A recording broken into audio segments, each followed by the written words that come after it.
we have developed the most powerful test for testing such hypothesis. Null hypothesis is simple. For example, h naught theta equal to theta naught and h1 theta equal to theta 1. Both hypotheses are simple. Then most powerful test can be developed by using the Neyman-Pearson lemma.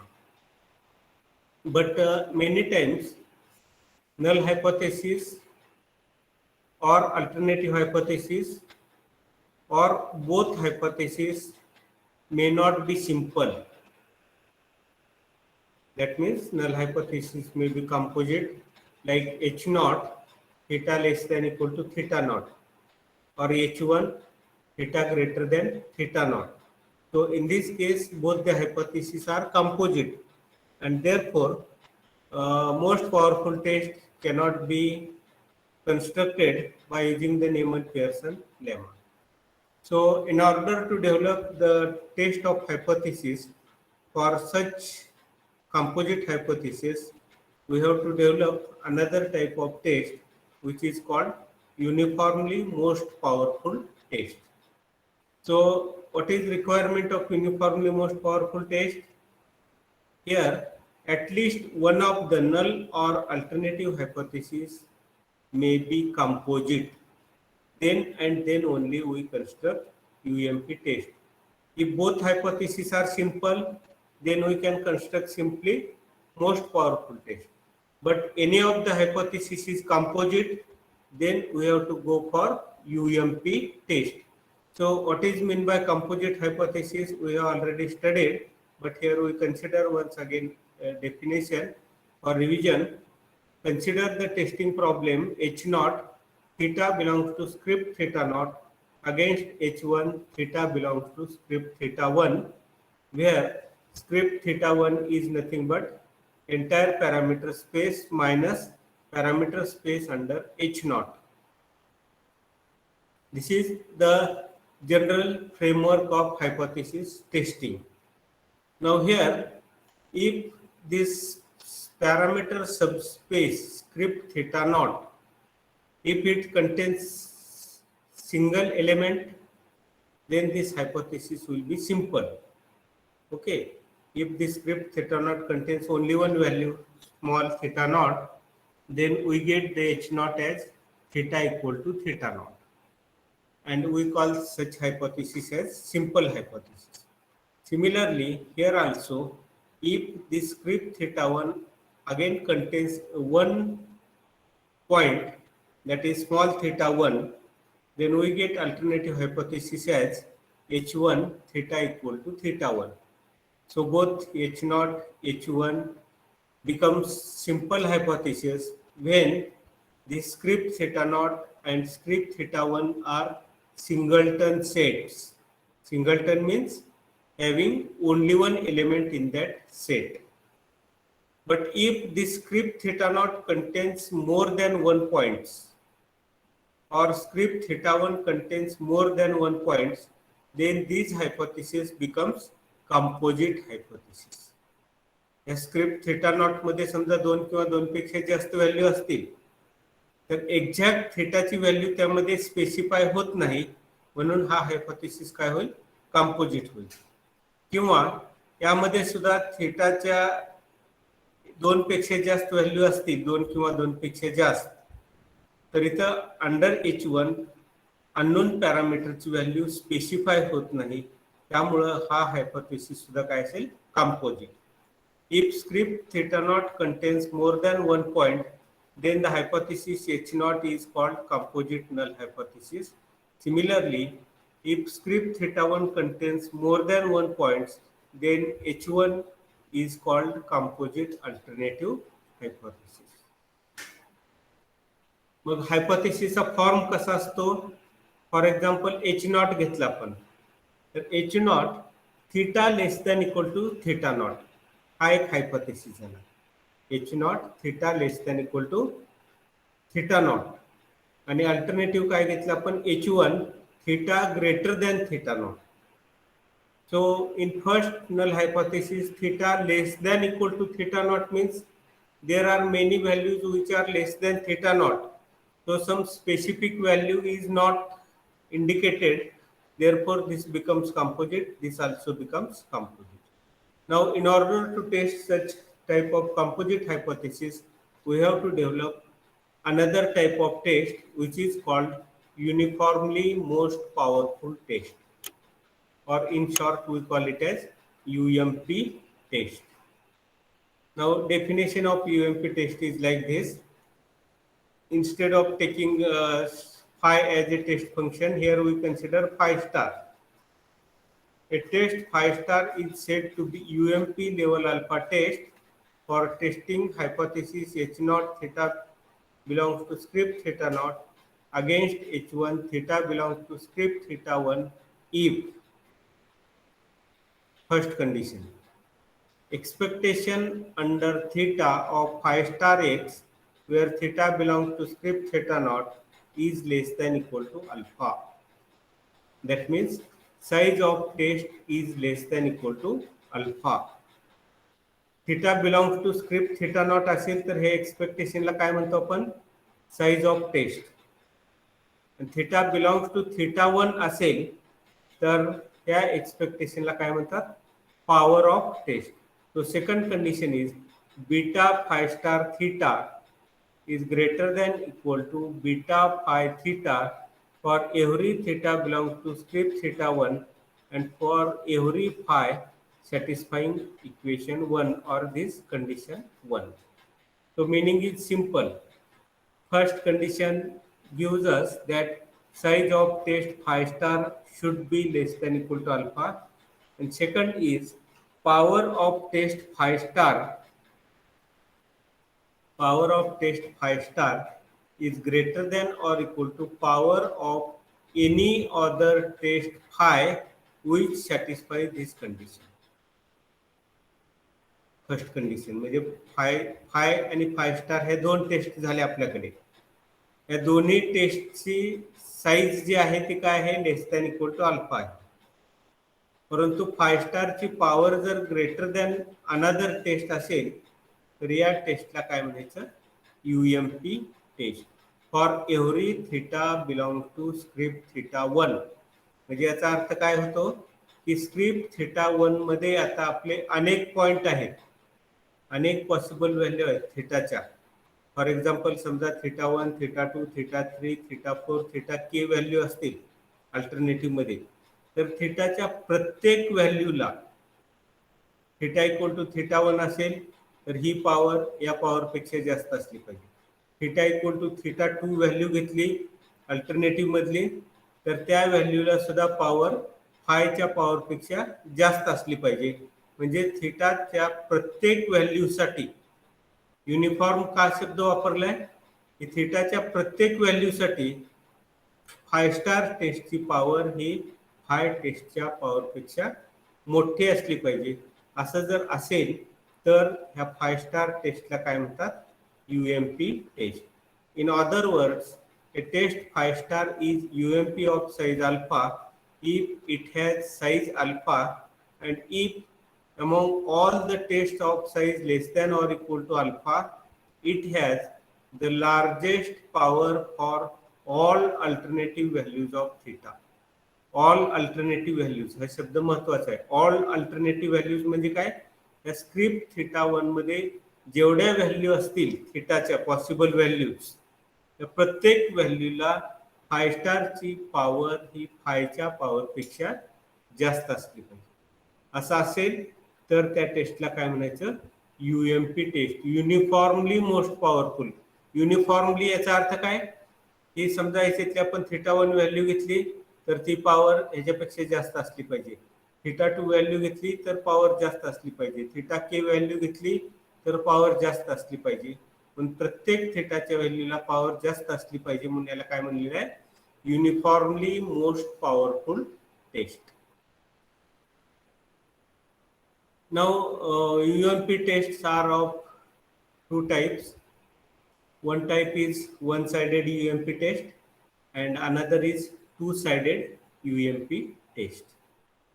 For example, here we consider one-sided UMP test. One-sided म्हणजे काय, H0 किंवा H1 दोन्ही पैकी एक hypothesis हा composite असतो. दोन्हीपैकी एक हायपोथेसिस जर कंपोजिट असेल तर त्या टेस्टला काय म्हणायचं, वन साइडेड यूएमपी टेस्ट. दोन्ही हायपोथेसिस जर कंपोजिट असतील तर टू साइडेड यूएमपी टेस्ट. आता आपण वन साइडेड यूएमपी टेस्ट बघू. Testing simple hypothesis against one-sided composite hypothesis. So here null hypothesis is h naught theta equal to theta naught, which is a simple hypothesis, and second h1 theta greater than theta naught, it is a composite hypothesis. So here null hypothesis is simple and alternative is composite. Now how to obtain UMP test for this testing problem? So UMP test procedure is same as the MP test procedure. UMP test procedure जे आहे ही काय आहे, MP taste procedure सारखीच आहे. फक्त MP टेस्टला काय असतं, आपलं null hypothesis simple, alternative simple, म्हणून ह्या अल्टरनेटिव्ह हायपोथेसिसची एकच व्हॅल्यू, नल हायपोथेसिसची एकच व्हॅल्यू असेल तर आपण ह्याला MP टेस्ट डेव्हलप करतो. आणि येणारी MP टेस्ट आता इथं अल्टरनेटिव्ह व्हॅल्यूजवर जर डिपेंडंट नसेल तर त्याच टेस्टला काय म्हणायचं, UMP टेस्ट. म्हणजे आपल्याला UMP टेस्ट काढायची म्हणजे सुरुवातीला MP टेस्टच काढायची आणि त्या MP टेस्ट फंक्शन हे अल्टरनेटिव्ह व्हॅल्यूवर डिपेंडंट नाही, अल्टरनेटिव्ह हायपोथेसिसवर डिपेंडंट नाही. म्हणजे ती टेस्ट प्रोसिजर जी आहे ती सर्व अल्टरनेटिव्ह व्हॅल्यूजला ॲप्लिकेबल आहे, म्हणून त्या टेस्टला MP टेस्टला UMP टेस्ट म्हणायचं. तर बघू आपण, हा प्रॉब्लेम आहे आपला. टेस्टिंग प्रॉब्लेम काय आहे, theta equal to theta naught, h1 आहे theta greater than theta naught. ह्याचा सब प्रॉब्लेम आपण एक सिलेक्ट केला, नल हायपोथेसिस आहे तोच घेतला आणि अल्टरनेटिव्ह हायपोथेसिस काय आहे, theta greater than theta not. आता ग्रेटर दॅन थीटा नॉट किती व्हॅल्यूज असतील थीटाच्या, अनेक व्हॅल्यू असतील. त्या अनेक व्हॅल्यू पैकी एक व्हॅल्यू थीटा नॉट पेक्षा मोठी असणारी एक व्हॅल्यू आपण घेतली, त्या हायपोथेसिसला काय म्हणलं, h1 डॅश. या अनेक मोठ्या व्हॅल्यूज पैकी एक व्हॅल्यू घेतली आणि त्याला काय म्हणलं, h1 डॅश. मग आता इथं काय झालं, null hypothesis simple, alternative hypothesis एकच व्हॅल्यू घेतल्यामुळे हा सुद्धा सिंपल हायपोथेसिस झाला. सिंपल अगेन्स्ट सिंपलला आपण मोस्ट पॉवरफुल टेस्ट डेव्हलप करायची आणि हे डेव्हलप केलेली मोस्ट पॉवरफुल टेस्ट जर या थीटा 1 वर डिपेंडंट नसेल तर याचा अर्थ काय होतो की ते टेस्ट ही UMP टेस्ट आहे. So then using NP lemma we have MP level alpha test for testing sub problem. MP test depends on the ratio lambda x equal to f1x upon f0 x. This is an increasing function of Tx and therefore optimum critical region lambda x greater than k can be expressed as Tx greater than k1. हे आपण MP taste मध्ये ही सर्व procedure पाहिली आहे. आणि Tx greater than K1 हा जो critical region आहे, या क्रिटिकल रिजन मध्ये किंवा ही जी K1 ची व्हॅल्यू आपण काढणार आहोत, या K1 च्या व्हॅल्यू मध्ये जर कुठेही थीटा 1 येणार नसेल, कुठेही थीटा 1 येणार नसेल तर त्या टेस्टला UMP टेस्ट असं म्हणायचं. So can be expressed as Tx greater than K1 which does not depend on particular alternative theta 1 chosen for the sub problem. Therefore, MP level alpha test for testing this hypothesis for each theta 1 greater than theta naught is UMP level alpha test for testing the original problem. Original problem composite hypothesis आहे, त्याचा सब problem आपण simple against simple केला, त्याला MP taste वापरली आणि MP taste वापरून येणारा जो क्रिटिकल रिजन किंवा K1 ची व्हॅल्यू आहे, ही K1 ची व्हॅल्यू थीटा 1 वर डिपेंडंट नसल्यामुळं इथं तुम्ही θ1 घेतलं काय, θ2 घेतलं काय, θk घेतलं काय, हा क्रिटिकल रिजन चेंज होणार नाही. म्हणून हा जो क्रिटिकल रिजन आहे, या क्रिटिकल रिजनवर बेस्ड एमपी टेस्ट आहे, त्या एमपी टेस्टला काय म्हणायचं, UMP टेस्ट. ओके, आता आपण एक एक्झाम्पल पाहू म्हणजे मग तुमच्या लक्षात येईल. x1 x2 xn random sample from exponential distribution with this PDF. Find UMP test for testing H0 theta equal to theta 0 against H1 theta greater than theta 0. म्हणजे काय आहे, नल हायपोथेसिस सिंपल आहे आणि अल्टरनेटिव्ह हायपोथेसिस कंपोजिट आहे.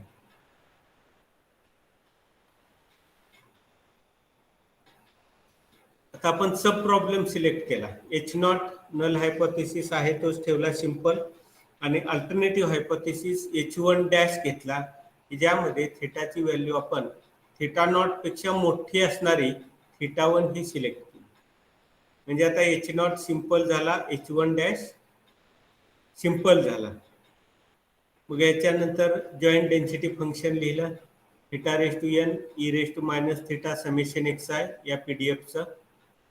Under H0 theta equal to θ0 value ठेवल्यानंतर आपल्याला हा PDF मिळाला. अंडर H1 डॅश काय पाहिजे, H1 डॅश पाहिजे.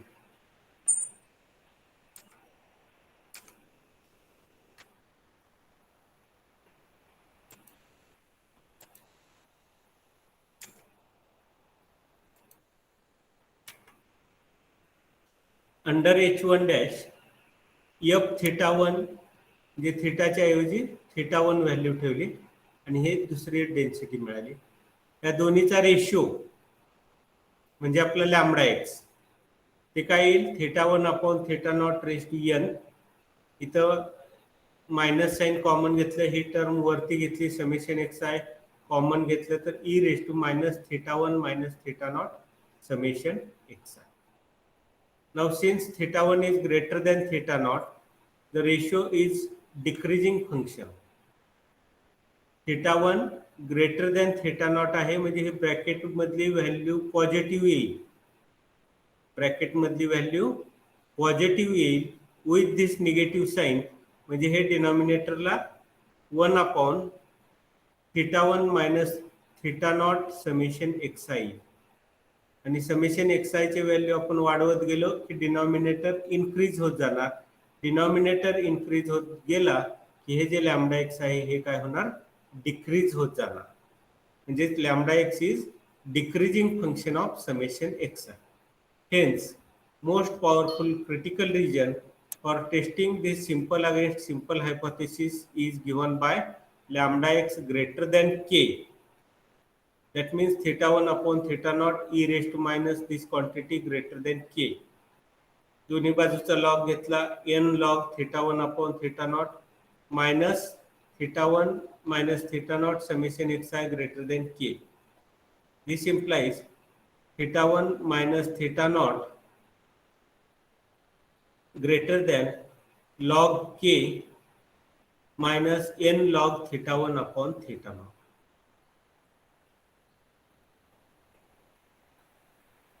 This implies आता इथं θ0 - θ1 ही निगेटिव्ह व्हॅल्यू आहे, आणि निगेटिव्ह व्हॅल्यूनं आपण राईट हँड साईडला डिवाइड केले आहे. त्यामुळे ही ग्रेटर दॅनची जी इनइक्वॅलिटी आहे ती काय होईल, लेस दॅन होईल. आणि आलेली जी क्वांटिटी आहे त्याला आपण k1 म्हणलं तर आपला क्रिटिकल रिजन काय येईल, समेशन xi लेस दॅन k1. म्हणजेच मग एमपी टेस्ट या फॉर्ममध्ये आली.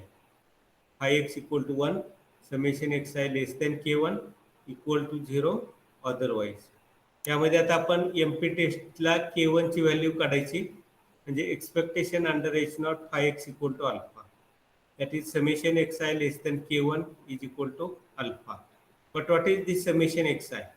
Summation xi, x1 x2 xn are exponential, therefore summation xi is gamma with parameter n and theta. So this is PDF of gamma. So probability under H0 y less than k1 is alpha, means 0 to k1 less than k1 आहे. गॅमाचा range 0 to infinity असतो, परंतु probability आपल्याला K1 पर्यंतचीच काढायची, म्हणून 0 to infinity गॅमाचा PDF equal to alpha. ही कशाची value येणार आहे? K1 ची. आता हे इंटिग्रल पूर्ण सोडवायची आवश्यकता नाही, कारण हे इनकम्प्लीट गॅमा फंक्शन आहे. परंतु याच्यावरून एक ऑब्झर्वेशन आपण करायचं की हे सर्व सॉल्व केल्यानंतर, हे इंटिग्रल आपण सॉल्व केल्यानंतर आपल्याला K1 ची व्हॅल्यू मिळणार आहे, बरोबर. आता K1 ची व्हॅल्यू मिळाल्यानंतर जर ह्या इंटिग्रँड मध्येच किंवा या फंक्शन मध्येच जर θ1 नसेल, अल्टरनेटिव्हची व्हॅल्यू जर θ1 नसेल, तर K1 ची व्हॅल्यू θ1 वर डिपेंडंट असेल का? या इंटिग्रल मध्येच θ1 कुठेही नाही, कारण आपण प्रोबॅबिलिटी अंडर H0 घेतलेली आहे, त्यामुळे θ0 घेतलेलं आहे. यामध्ये कुठेही θ1 नाही, त्यामुळे हे इंटिग्रल सॉल्व केल्यानंतर K1 ची जी व्हॅल्यू मिळणार आहे ती K1 ची व्हॅल्यू θ1 वर डिपेंडंट असणार नाही. Equating this to known value of alpha, the value of K1 can be found out. The value of constant K1 depends only on θ0 and alpha. Hence, test phi is UMP level alpha test for testing the original problem. एका hypothesis साठी theta equal to θ1 घेतली तर आपली taste MP मिळते, most powerful मिळते. Theta equal to θ2 घेतली तरी ती टेस्ट MPच मिळणार आहे. थीटा इक्वल टू θk जरी घेतली तरी ती टेस्ट MPच मिळणार आहे. So most powerful for all possible values of alternative, therefore it is uniformly most powerful. Okay,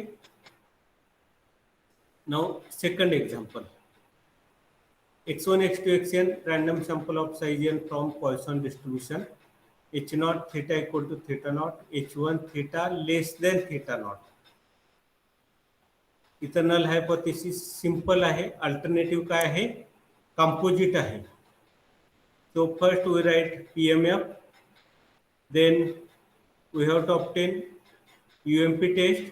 So we consider alternative hypothesis sub problem H1 dash theta equal to θ1 which is less than equal to theta.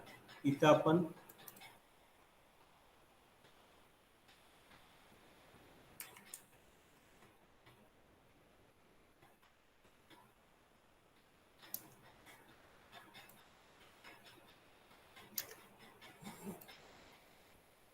हा आपला original problem आहे आणि हा सब problem घेतला. मग null hypothesis as it is, alternative less than equal to θ0 पेक्षा असणारी एक व्हॅल्यू आपण सिलेक्ट केली आणि ती अल्टरनेटिव्ह हायपोथेसिसला दिलेली आहे. अल्टरनेटिव्ह हायपोथेसिसला ती व्हॅल्यू दिलेली आहे. मग आपल्याला H0 सिंपल झाला, H1 डॅश सिंपल झाला. दोन्ही हायपोथेसिस सिंपल असतील तर मोस्ट पॉवरफुल टेस्ट आपल्याला कन्स्ट्रक्ट करता येते आणि it is based on random sample of size N असल्यामुळं जॉईंट PMF लिहिला f of x theta equal to e raised to minus n theta, theta raised to summation xi upon product xi. या joint PDF मध्ये under θ0 value ठेवली तर आपल्याला f0 x मिळेल आणि H1 dash ची व्हॅल्यू ठेवली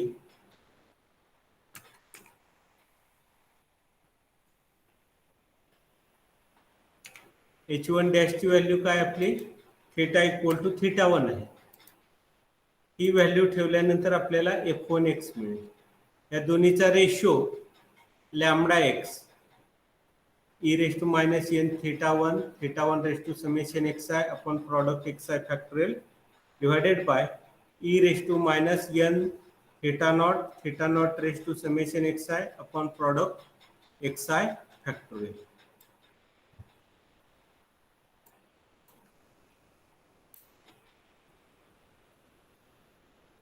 यामध्ये हे डिनॉमिनेटर प्रॉडक्ट xi कॅन्सल होईल. θ1 upon θ0 raised to summation xi e raised to n common घेतलं आपण, हे वरती गेल्यानंतर पॉझिटिव्ह होईल. n कॉमन घेतलं काय राहील, थीटा नॉट मायनस हे theta 1.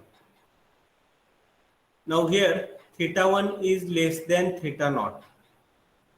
Theta 1 less than theta naught. Therefore, this theta naught minus theta 1, it becomes positive quantity. Theta 1 smaller आहे, theta naught larger आहे, so it becomes positive quantity. And therefore, here theta 1 upon theta naught हा ratio बघा. आता हा ratio काय आहे, numerator लहान आहे आणि डिनॉमिनेटर काय आहे, मोठा आहे. म्हणजे येणारी जी व्हॅल्यू आहे ती आपल्याला फ्रॅक्शन येणार आहे. आणि फ्रॅक्शनची व्हॅल्यू इन्क्रीजिंग होते का डिक्रीजिंग होते, समेशन एक्स आहे, पॉवर त्याची समेशन एक्स आहे. मग काय होते व्हॅल्यू, काय म्हणता येईल, लॅम्बडा एक्स ला इन्क्रीजिंग फंक्शन म्हणता येईल का डिक्रीजिंग फंक्शन म्हणता येईल.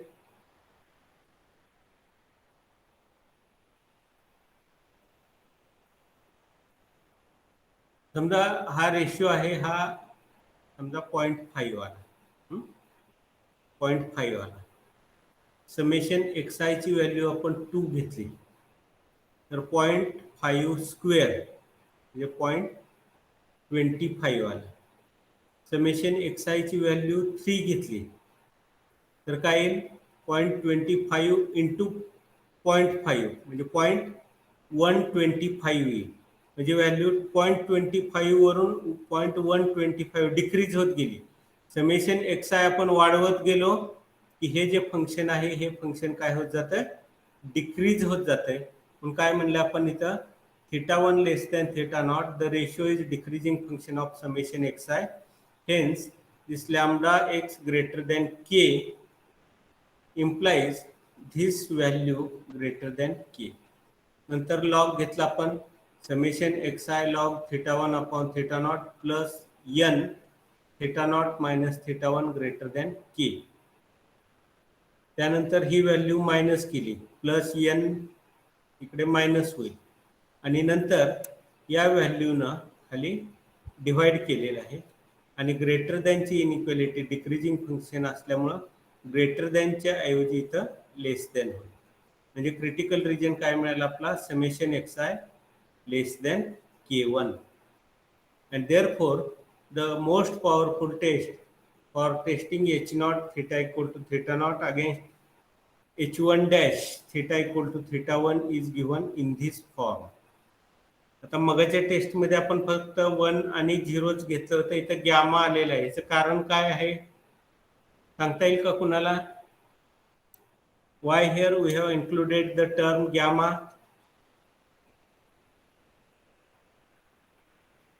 याचं कारण काय आहे, पॉइसन डिस्ट्रीब्यूशन हे डिस्क्रीट डिस्ट्रीब्यूशन आहे आणि डिस्क्रीट डिस्ट्रीब्यूशनच्या टेस्ट कन्स्ट्रक्ट करत असताना आपल्याला रँडमाइज्ड टेस्ट वापरावी लागते. म्हणून इथं काय घेतलं आपण, 1 गॅमा 0. आता इथं आपल्याला दोन कॉन्स्टंट काढायचे, ते k1 आणि दुसरा गॅमा. त्यासाठी रिलेशन काय आहे, expectation under h naught of this function is equal to alpha. That means 1 into probability of this plus gamma into probability of this plus 0 into probability of this. That is summation xi less than k1 under h naught summation xi equal to k1 is equal to alpha. Under h naught this summation xi, sum of Poisson random variates is also Poisson random variate with parameter n theta. So this probability becomes y less than k1 plus probability under h naught y equal to k1 is equal to alpha. Note that the test statistic does not depend on theta 1 so as long theta 1 less than theta naught. Hence the test is UMP for testing h naught against the composite hypothesis h1 theta less than theta naught.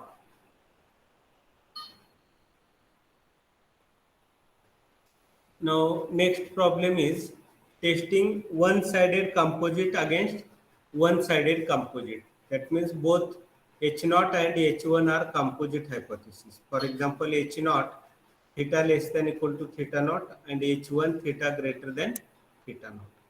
If H0 and H1 both are composite, the problem to find UMP test for testing this hypothesis. A UMP test does not exist for all testing problems, but when one exists, we can see that it has quite nice test, since among all tests of size alpha or less, it has the greater chance of rejecting H0 whenever it should be. That means it gives the highest power. We consider a family of PDF or PMF. F theta, theta belongs to script theta. Theta is subset of R, and suppose we wish to test H0 theta less than equal to theta naught against H1 theta greater than theta naught. म्हणजे इथे H0 जर पाहिलं आपण तर काय आहे, composite आहे, आणि H1 हा हायपोथेसिस सुद्धा काय आहे, कंपोजिट आहे. किंवा हेच आपण ह्याचा ड्युअल सुद्धा घेऊ शकतो, hypothesis theta greater than equal to theta naught against H1 dash theta less than theta naught. So both of these are composite null hypothesis as well as composite alternative hypothesis.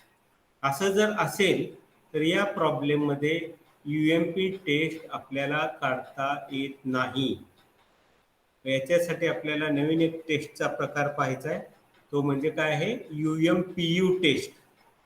जर both hypothesis composite असतील, null as well as alternative, if both are composite, then we are unable to construct UMP test.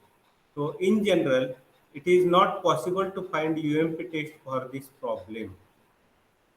The UMP test of H0 theta less than equal to theta naught, say against alternative theta equal to theta naught 1 depends on theta 1.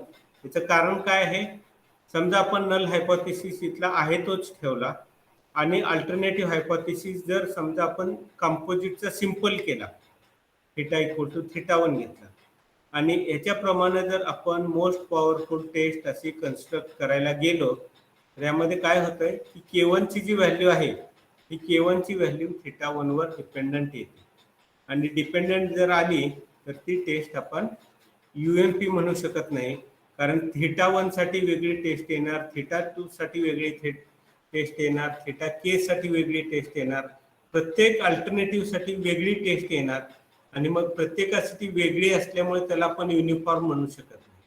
म्हणून काय म्हणायचं, no UMP test exist. How here we consider a special case of distribution that is large enough to include the one parameter exponential family for which UMP test of one-sided hypothesis exists. मग आता आपल्याला हा एक method पाहिली आपण UMP taste कशी काढायची. याच्यामध्ये आपण एक्सपोनेन्शियलचं एक एक्झाम्पल घेतलं आणि पॉइसन डिस्ट्रीब्युशनचं एक एक्झाम्पल घेतलं, आणि त्यामध्ये प्रोसिजर काय वापरली की अल्टरनेटिव्ह हायपोथेसिस जो तुम्हाला कंपोजिट दिलेला होता त्याच्याऐवजी सिंपल हायपोथेसिस, सब प्रॉब्लेम घेऊन सिंपल हायपोथेसिस घ्या आणि MP टेस्ट काढा, आणि आपण कॅल्क्युलेट केलेली MP टेस्ट जर अल्टरनेटिव्ह हायपोथेसिस किंवा थीटा 1 वर डिपेंडंट नसेल तर त्या टेस्टला UMP टेस्ट म्हणा. आता दुसरी एक मेथड आहे की UMP टेस्ट ही आपल्याला डायरेक्ट काढता येते, पण त्याच्यासाठी एक क्रायटेरिया किंवा एक प्रॉपर्टी त्या PDF-न किंवा PMF-न सॅटिस्फाय केली पाहिजे. तर काय प्रॉपर्टी आहे ती, त्या प्रॉपर्टीला नाव दिलेलं आहे मोनोटोन लाईकलीहुड रेशो किंवा MLR प्रॉपर्टी. MLR प्रॉपर्टी काय सांगते आपल्याला, समजा आपल्याला फॅमिली ऑफ PDFs किंवा PMFs दिले, F theta, theta belong to script theta, त्यापैकी एक PDF आपण घेतला F थीटा X, या अनेक PDF पैकी एक PDF घेतला. Denote the likelihood for x1, x2, xn, a random sample of size n from the PDF F theta theta belongs to script theta. यापैकी एक PDF घेतला, त्या PDFला आपण लाईक्लीहूड फंक्शन किंवा त्यालाच आपण आतापर्यंत जॉईंट डेन्सिटी फंक्शन म्हणत होतो. इथं मोनोटोन लाईक्लीहूड हा शब्द आल्यामुळं जॉईंटच्या ऐवजी आपण इथं लाईक्लीहूड फंक्शन असं म्हणणार. तर त्याचं लाईक्लीहूड फंक्शन काढायचं. फंक्शन काढल्यानंतर या फॅमिलीला MLR प्रॉपर्टी सॅटिस्फाय होते कशामध्ये? स्टॅटिस्टिक TX मध्ये. असं कधी म्हणता येईल? तर आपण थिटाच्या दोन व्हॅल्यू घ्यायच्या, θ1 लेस दॅन θ2, त्या दोन व्हॅल्यूज घ्यायच्या. हे एक डेन्सिटी फंक्शन आपण घेतलेलं आहे, याच्यावरून लाईक्लीहूड फंक्शन काढलेलं आहे. या लाईक्लीहूड फंक्शनमध्ये एकदा θ1 ची व्हॅल्यू ठेवा म्हणजे आपल्याला f θ1 मिळेल. या लाईक्लीहूड फंक्शनची एकदा θ2 व्हॅल्यू ठेवा, आपल्याला f θ2 मिळेल. आणि हे दोन फंक्शन मिळाल्यानंतर त्या दोन्हीचा ratio, if it is non-decreasing function of Tx or the set of values of x for which at least one of f θ1 x and f θ2 x greater than 0. ही सगळी टेक्निकल डेफिनेशन आहे. याचं meaning एका वाक्यात मी सांगतो की तुम्हाला PDF किंवा PMF दिलेला असेल, त्याच्यावरून तुम्ही जॉईंट डेन्सिटी फंक्शन काढायचं, त्यालाच लाईक्लीहूड फंक्शन म्हणायचं. लाईक्लीहूड फंक्शनमध्ये एकदा θ1 ची व्हॅल्यू ठेवा, थिटाच्या ऐवजी θ1 ठेवा, नंतर थिटाच्या ऐवजी θ2 ठेवा आणि f θ2 अपॉन f θ1 हा रेशो घ्या. आणि हा रेशो नॉन डिक्रीजिंग फंक्शन एक्सच्या स्टॅटिस्टिकमध्ये असेल तर या फॅमिलीला किंवा त्या डिस्ट्रीब्युशनला TX मध्ये MLR आहे असं म्हणायचं. ओके. नाउ आता हे MLR ची डेफिनेशन झाली. त्याच्या पुढं वन पॅरामीटर एक्सपोनेन्शियल फॅमिली जी आहे, त्या वन पॅरामीटर एक्सपोनेन्शियल फॅमिलीला MLR प्रॉपर्टी सॅटिस्फाय होते. म्हणजे हा एक जॉईंट डेन्सिटी फंक्शन घेतला आपण, e⁻⁴ plus Sx plus dθ. हे काय आहे? One parameter exponential family. आणि इथं Qθ हे जे फंक्शन आहे हे नॉन डिक्रीजिंग फंक्शन असेल तर या फॅमिलीला MLR प्रॉपर्टी ही सॅटिस्फाय होते. या फॅमिलीला MLR प्रॉपर्टी सॅटिस्फाय होते. मग आता या फॅमिलीसाठी फक्त ही डेफिनेशन अप्लाय करायची आपल्याला. Since Qθ is non decreasing function,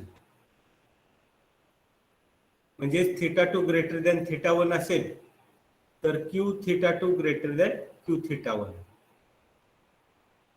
ह्या दोन्हीचा रेशो, ह्याच्यात एकदा θ2 ठेवायचं, एकदा θ1 ठेवायचं आणि हा रेशो घेतला, e⁻⁴ Tx plus Sx plus dθ2, डिनॉमिनेटरला θ1. त्यानंतर न्यूमरेटर डिनॉमिनेटरचं सिम्प्लिफिकेशन केल्यानंतर न्यूमरेटरला e⁻⁴ आहे, हे Qθ1 आहे, Qθ2 मायनस Qθ1 आणि कॉमन Tx घेतला. त्यानंतर इथं dθ2 मायनस dθ1 आला आणि हे न्यूमरेटर डिनॉमिनेटरला पॉवरमध्ये Sx असल्यामुळे ते टर्म कॅन्सल होईल. म्हणजे हे काय झालं? आपल्याला वन पॅरामीटर एक्सपोनेन्शियल फॅमिलीचा रेशो झाला. आता हा रेशो काय पाहिजे? MLR साठी नॉन डिक्रीजिंग फंक्शन पाहिजे. आता इथं ही व्हॅल्यू, पहिली व्हॅल्यू Qθ2 काय आहे? Qθ1 पेक्षा मोठा आहे, त्यामुळे हे जे फंक्शन आहे हे पॉझिटिव्ह फंक्शन आहे. TX स्टॅटिस्टिक पॉझिटिव्ह, हा डिफरन्स पॉझिटिव्ह आहे. त्यामुळं हे जे फंक्शन किंवा हा जो रेशो आहे, हा रेशो TX मध्ये इन्क्रीजिंग फंक्शन आहे किंवा त्यालाच आपण दुसऱ्या भाषेत नॉन डिक्रीजिंग फंक्शन आहे असं म्हणतो. आणि therefore one parameter exponential family has MLR in TX. MLR in TX म्हणजे आता MLR आहे का नाही हे तुम्हाला विचारलं तर तुम्ही एकतर ही डेफिनेशन वापरू शकता दोन्हीचा रेशो घेऊन. हा पहिला अल्टरनेटिव्ह झाला.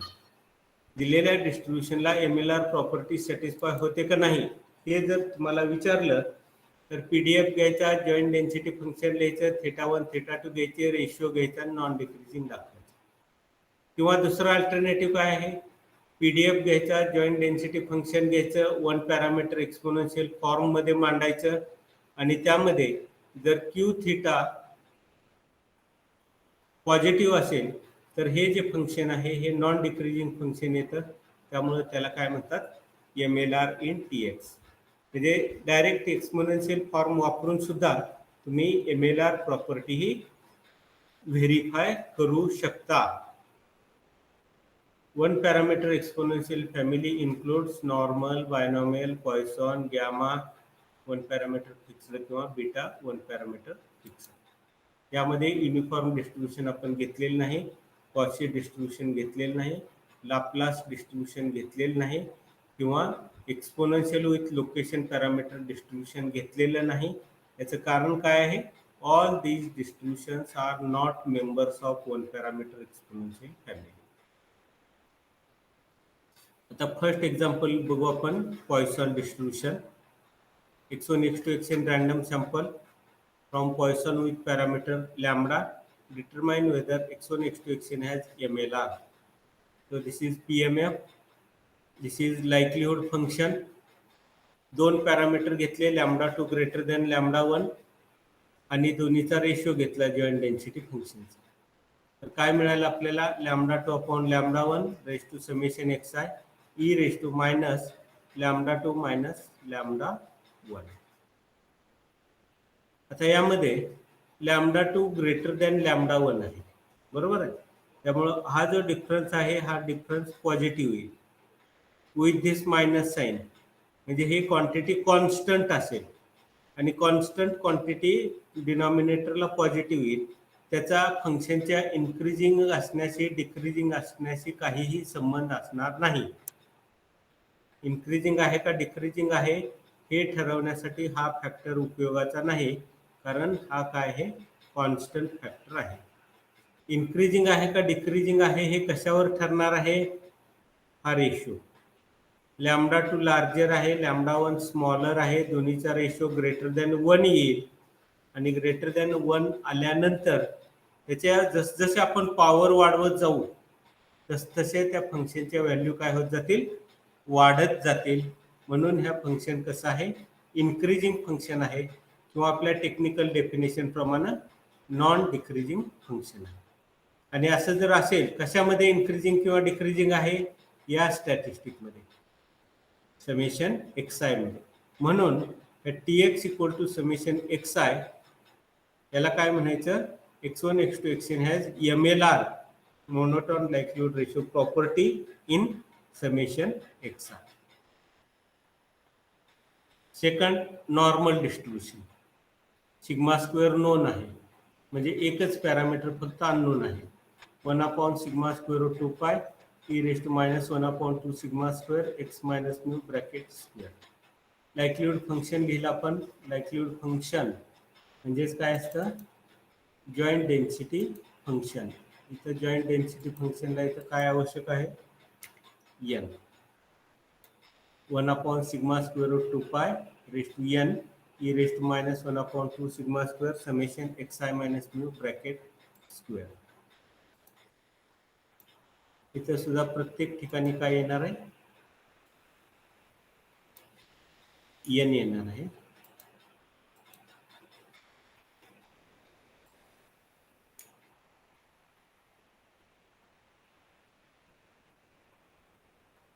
हा रेशो. आता हे न्यूमरेटरचं 1 upon sigma square root 2 pi raise to n आणि डिनॉमिनेटरचं कॅन्सल होईल. ही टर्म वरती न्यूमरेटरला घेतल्यावर प्लस होईल.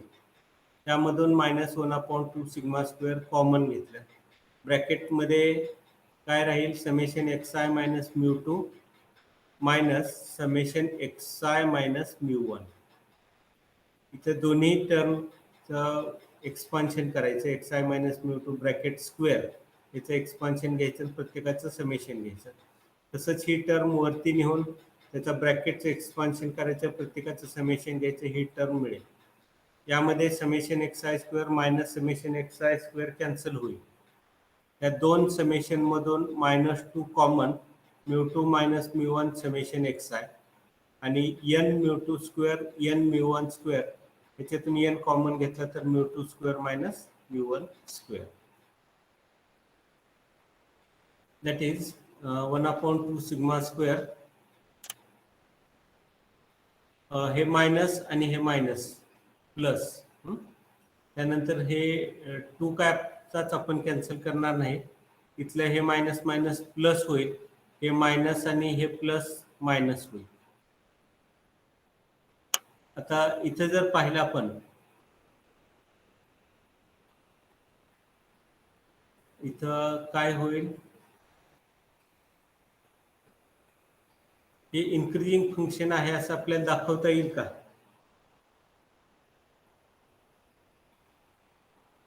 μ2 मायनस μ1 ही पॉझिटिव्ह क्वांटिटी येणार आहे, मल्टिप्लाइड बाय 2 आणि समेशन एक्स आहे, आणि मायनस μ1 स्क्वेअर मायनस μ2 स्क्वेअर, म्हणजे ई ची पॉवर जी आहे ही पॉवर ह्याच्यावर डिपेंडंट आहे, कारण हे कॉन्स्टंट टर्म आहे. ही कॉन्स्टंट टर्म अफेक्ट करणार नाही इन्क्रीज डिक्रीजवर. ही टर्म अफेक्ट करणार नाही. अफेक्ट काय होणार आहे, हे μ2 मायनस μ1 समेशन एक्स आहे.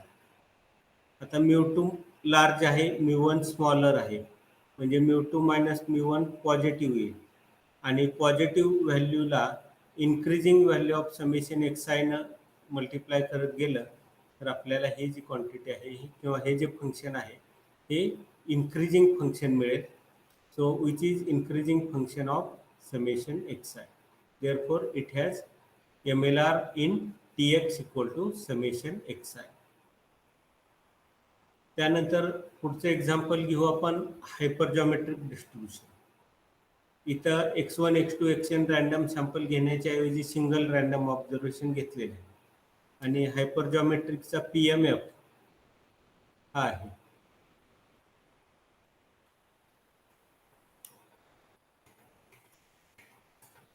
हायपरजॉमेट्रिकचा PMF काय आहे, अननोन पॅरामीटर m आहे, n नोन आहे, m अननोन आहे.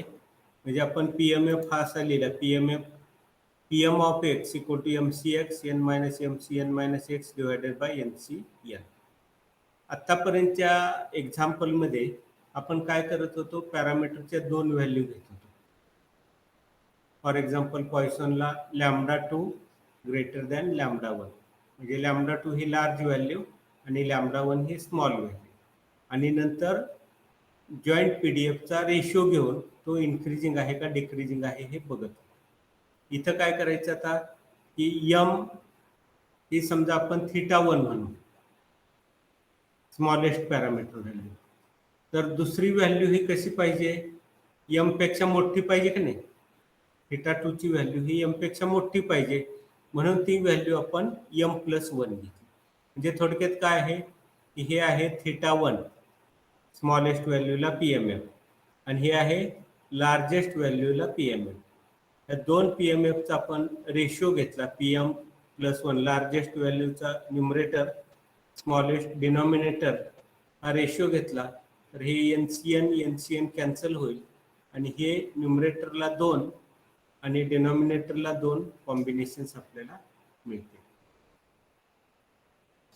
त्यानंतर ह्याचं सिम्प्लिफिकेशन केल्यानंतर NCRचा फॉर्म्युला वापरून n factorial divided by r factorial into n minus r factorial हा फॉर्म्युला वापरल्यानंतर फायनल रिझल्ट जो आहे तो आपल्याला या फॉर्ममध्ये मिळेल, m+1 upon m minus x+1 n minus m minus n plus x upon n minus m.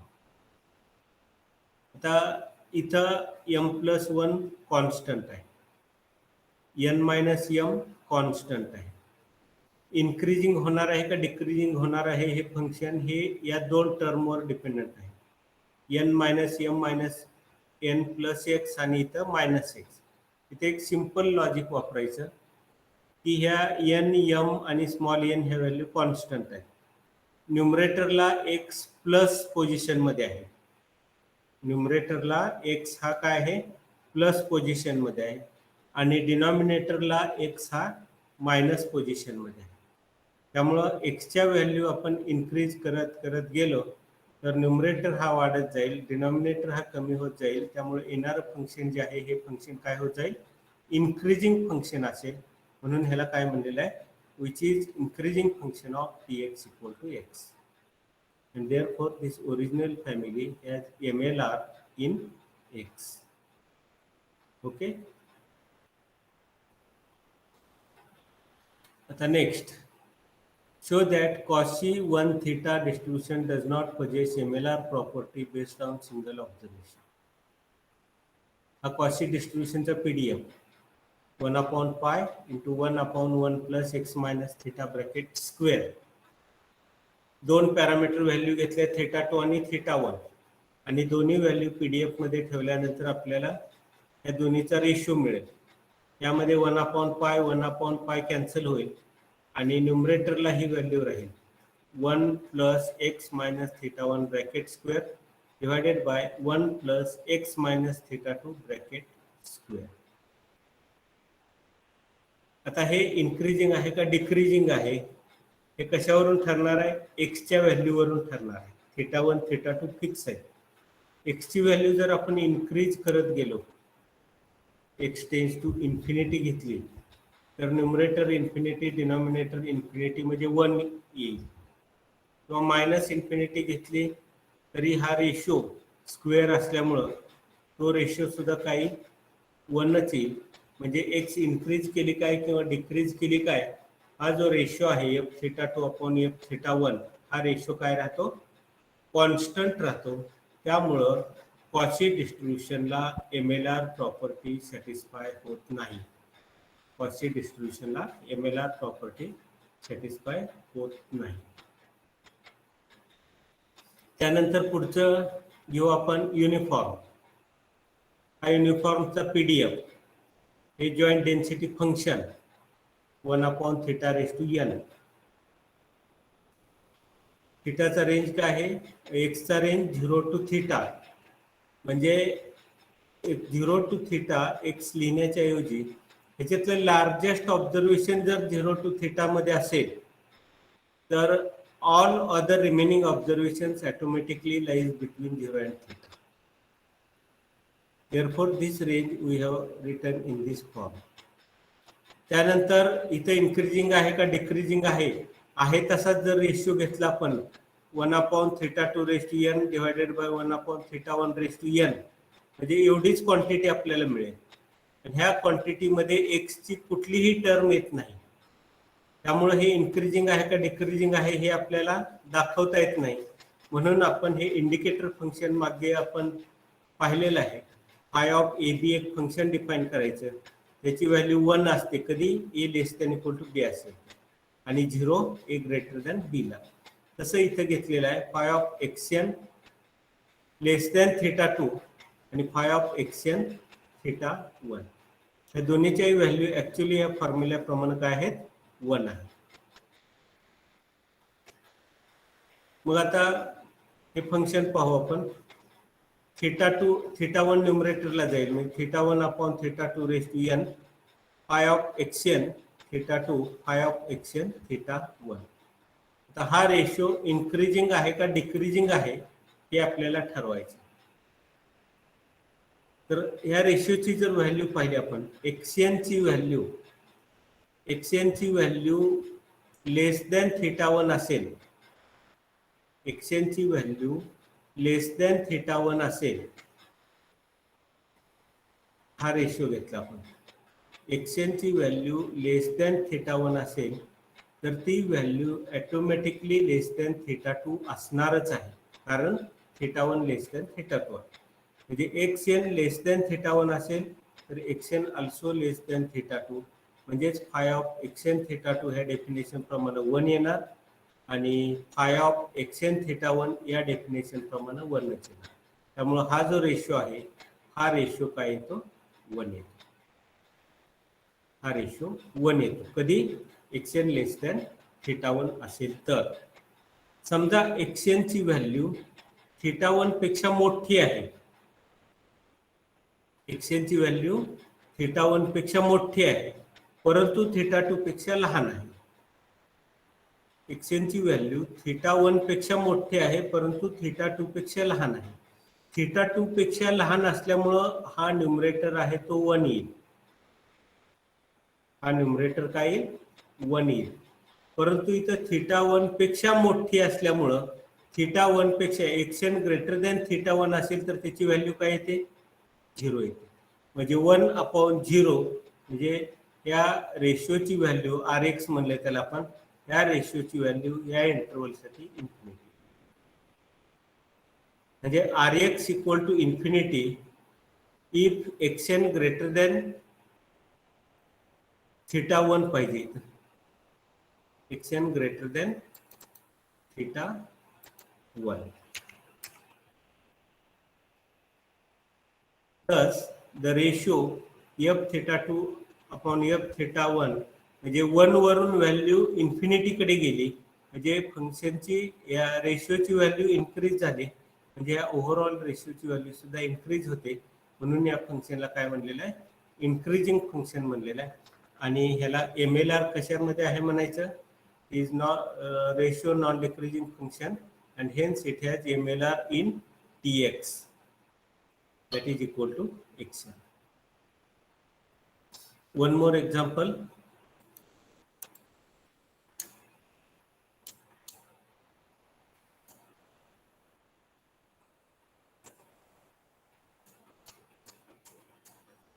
पुढचं डिस्ट्रीब्युशन कुठलं आहे? लाप्लास डिस्ट्रीब्युशन आहे. लाप्लास डिस्ट्रीब्युशन, त्याला MLR प्रॉपर्टी सॅटिस्फाय होते का नाही ते पाहायचं. 2 पॅरामेट्रिक व्हॅल्यू घेतल्या, हा रेशिओ घेतला, 1/2 1/2 कॅन्सल झालं आणि e रेश टू काय आलं? -x - θ2 पहिल्या मॉडमध्ये आणि दुसऱ्या मॉडमध्ये +x - θ1 हा रेशिओ आला. आता हा रेशिओ इन्क्रीजिंग आहे का डिक्रीजिंग आहे हे आपल्याला दाखवायचं. θ1 θ2 आपण कसे सिलेक्ट केलेत? या पद्धतीने. θ2 ग्रेटर दॅन θ1 म्हणजे θ2 लार्जर व्हॅल्यू आहे आणि θ1 स्मॉलर व्हॅल्यू आहे. तर आपल्याला हा जो रेशिओ आहे या रेशिओची ह्या 3 इंटरवलमध्ये किंवा ह्या 3 पार्टमध्ये सिच्युएशन पाहिजे. हा पहिला पार्ट म्हणजे लेस दॅन θ1 चा, दुसरा पार्ट बिटवीन θ1 θ2 चा आणि तिसरा पार्ट ग्रेटर दॅन θ2 चा. आता आपण सुरुवातीला पहिल्या पार्ट मध्ये बघूया, म्हणजे लेस दॅन θ1 चा. So for x less than θ1, x less than θ1 असेल, x लेस दॅन θ1 असेल, x लेस दॅन θ1 असेल तर हा मॉड्युलस काय येईल आपला? मायनस येईल. ही व्हॅल्यू जी आहे ही व्हॅल्यू निगेटिव्ह येईल, परंतु इथं मॉड्युलस असल्यामुळे ते आपल्याला पॉझिटिव्ह लिहायची. पण हे काय लिहिलं आपण? θ1 - x. ऍक्च्युली हा डिफरन्स काय येतो? ह्याच्याप्रमाणे निगेटिव्ह येतो, परंतु ह्याचे आपल्याला ऍब्सोल्यूट पाहिजे. म्हणून ऍब्सोल्यूट काय येईल? ह्याची ऍब्सोल्यूट ह्याचा अर्थ काय? पॉझिटिव्ह करून घ्या. डिफरन्स कसा येऊ द्या, निगेटिव्ह येऊ द्या किंवा पॉझिटिव्ह येऊ द्या, मॉड्युलस असेल तर तो डिफरन्स पॉझिटिव्ह करून घ्यायचा. म्हणून तो आपण इथं θ1 - x घेतो. दुसरं x less than θ2, x less than θ2 म्हणजे हा डिफरन्स x - θ2 हा निगेटिव्हच येणार आहे. हा पॉझिटिव्ह करून घेतला आपण, तो काय आला? θ2 - x. आणि ह्याला हे एक्सटर्नल निगेटिव्ह साइन आहे तसंच ठेवू. लक्षात आलं का पहिल्या केससाठी? मग हे सिंप्लिफिकेशन केल्यानंतर आपल्याला काय मिळालं? e raise to -θ2 - θ1. त्यानंतर x ची व्हॅल्यू समजा या रेंजमध्ये असेल, θ1 to θ2, θ1 to θ2, तर यामध्ये हा जो डिफरन्स असेल, x ऑलरेडी ग्रेटर दॅन θ1 आहे, म्हणजे हा डिफरन्स पॉझिटिव्हच येईल. त्यामुळे त्याला आपण x - θ1 आहे तसं ठेवू, कारण x ची व्हॅल्यू इथं आहे, इथं आणि x - θ1 म्हणजे पॉझिटिव्ह येणार आहे आणि पॉझिटिव्हचं ऍब्सोल्यूट आहे तीच व्हॅल्यू x - θ1.